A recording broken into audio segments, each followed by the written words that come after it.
Casey the Game Nerd back at you with another pickups video. So I just came back from Hawaii and it was a free trip from Baitong Restaurant and Noi Tai Restaurant.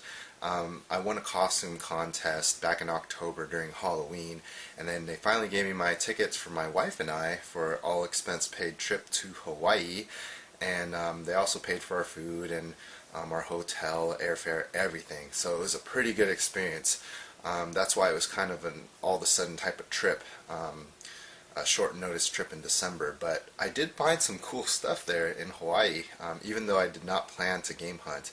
I found a Retro Freak console, which I'll show you guys later. It's a pretty cool console. You guys should look into it. But I'm going to show you some stuff that I picked up lately. First is this gem of a game called Musha for Sega Genesis.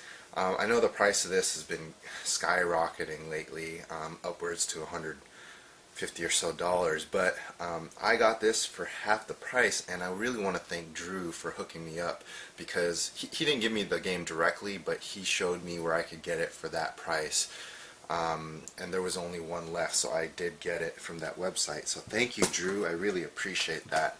Another game I want to show you guys is Dragon's Curse. I've been looking for this game. Finally found it for a good price, and now I only need one more game for the TurboGrafx 16 set. I just need that infamous Magical Chase, the one that cost thousands of dollars, but I probably won't be getting it unless I get really lucky one day. So just one game away for that set. Another set I'm working on is Sega CD. So I picked up Fatal Fury Special, and which is a fighting game, and NFL Football Trivia, which is surprisingly kind of tough game to find, even though it's just a football trivia game. But now with these two down, I have two more left to get. I need Radical Rex, which I actually have the Sega CD disc for that, but I just need the manual and jewel case.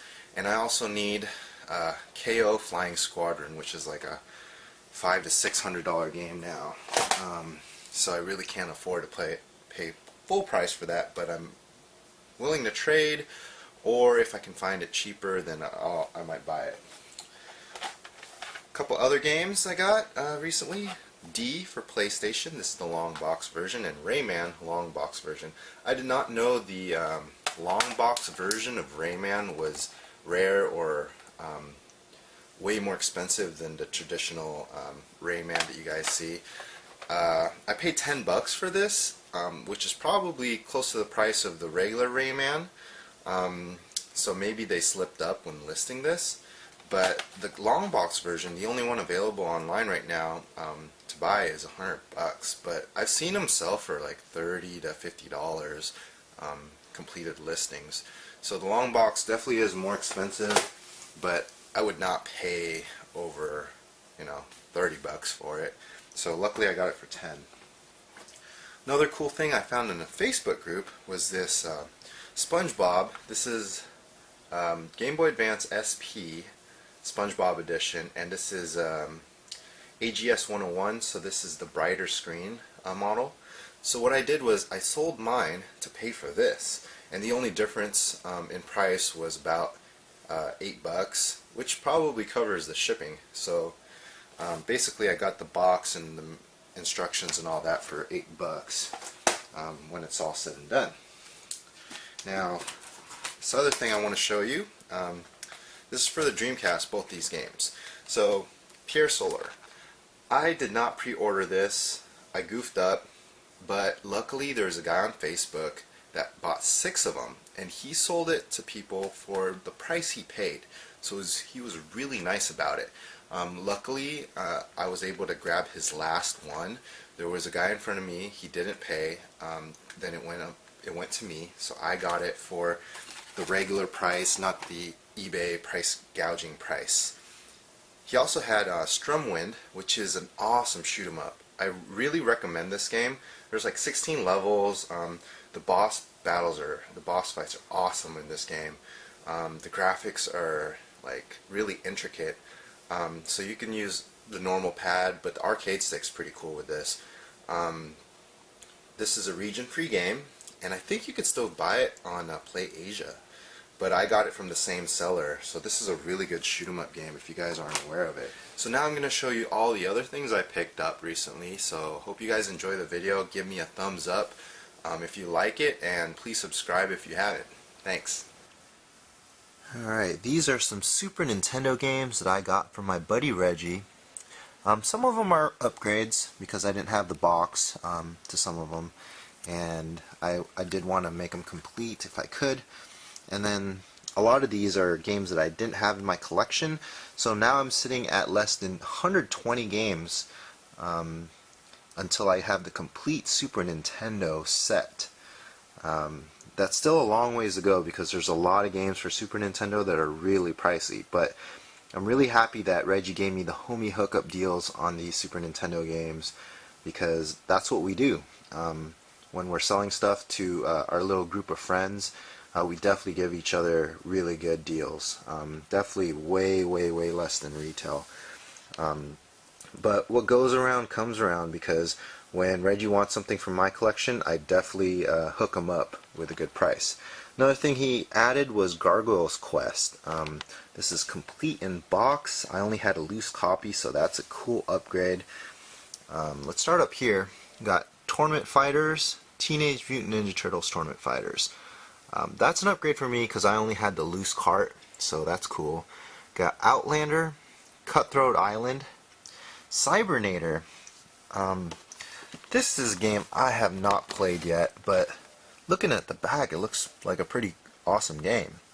But I'm not sure if it holds up because I have not tried it or have not looked into any gameplay at all. And we got Lagoon. That's like an action RPG-ish type game. I had the cartridge only, but this is an upgrade, so now it's complete. Then we got Kendo Rage. This is another one where I just had the cartridge, but getting the box for this is a good upgrade. And this is a beat 'em up game.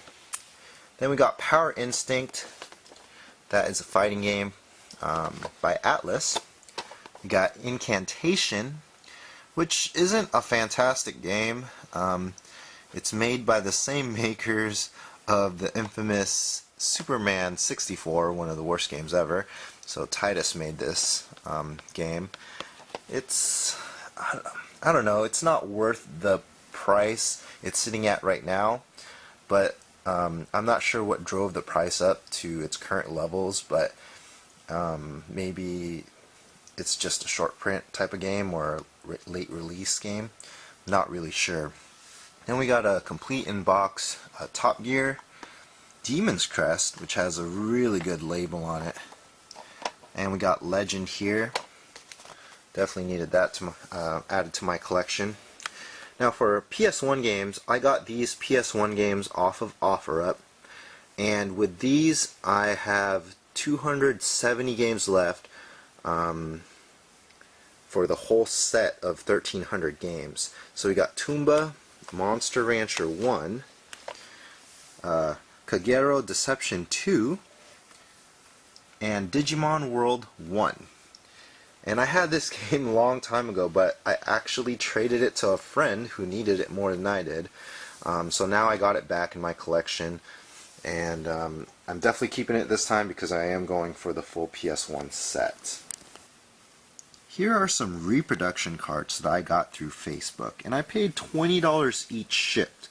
So $100 total for this, which is very fair for reproduction carts. Now I do see some carts going for like $40-50. I think that's too much. There are some carts with boxes that go for over $100. I think that's too much. Mainly because, what does it cost to make this? Well, you have the parts, of course. You have some boards, some shells, labels you have to make. There's the labor, and there's also the ROMs that you have to burn onto a chip. Now, the person making this is not physically translating these ROMs word for word or using a program to do that. They're just getting this from a website that already has these ROMs translated, and they're just burning it onto the chip. So to me, charging somewhere between 20 to 35 bucks is very fair. Some that may cost more because there's maybe a save battery, maybe 40 bucks or so. But anything in the $100 range is crazy. Now we have Secret of Mana 2. That's a pretty good game to add because that one's translated, so now it's definitely playable. We got Undercover Cops. Now this was only a Famicom release game, and that's a beat 'em up game, and that goes for like 200 bucks if you want the Super Famicom version. So I'll stick to the cheaper reproduction cart. Then we got Mega Man and Bass. Very nice one to add to the Mega Man collection I have already. Super Bomberman 4. I do already have the Japanese version. I just wanted to see what the reproduction cart was going to be like, so I decided to get that. And I couldn't turn down Tiny Toon Adventures 3 because I love any Tiny Toons games, especially Tiny Toons Acme All-Stars. That's one of my favorite Sega Genesis games because it has just a bunch of fun sports games like bowling, soccer, basketball, and other things like that, all using the Tiny Toons characters. Dun dun dun dun! The Retro Freak. This is also known as the Retron 5 Killer, because this thing plays not just 5 games, it plays 11 or more systems. So we got several slots here. So we got the first one up the top that plays Mega Drive and Genesis games. Then we got one that plays Super Famicom and Super Nintendo games. Then the next one below is for Famicom, but you could stick a Famicom to NES adapter in there and also play regular Nintendo games. So that would make it 12 total.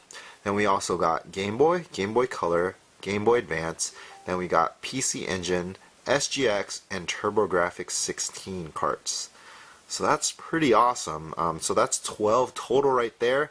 And then there's also this expansion pack that you can get, and this will play Game Gear, Sega Mark III, and SG-1000 games. So that's another 3 to add to that 12, making it 15 game systems total for this tiny little console here.